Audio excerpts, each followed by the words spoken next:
Σαν το πατέρα μου του κάνει το πόδι.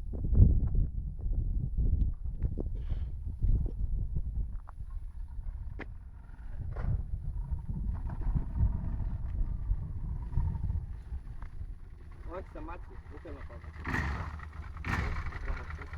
Και καλώς δεν έχουμε ζεστή. Τι? Αυτή είναι μέσα Αδερφέ, και... έλα σκάμε μια βόλτα. Αυτή είναι μέσα και με βλέπει. Τι είπες? Ανέβα πάνω στη μηχανή, στα πόδια έτσι. Α, αυτό είναι εργαλείο.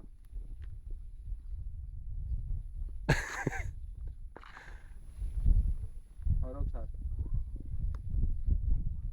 Πες και καμία τάκα τώρα. Αυτό ήθελες να μου δώσεις για τώρα. Τώρα που δεν έχω παιδιά. Μόνο που δεν μιλάει, δεν έχει παίξει τώρα. Δεν λέω μπαλακές γιατί με αυτό εδώ πέρα μπορείς να πας από την πάρη. Και νομικά. Και νομικά. Πάρτε να και από κοντά έτσι εδώ. Έτσι. Να τη δούνε τι εργαλείο που είναι. Έλα πάρτε να.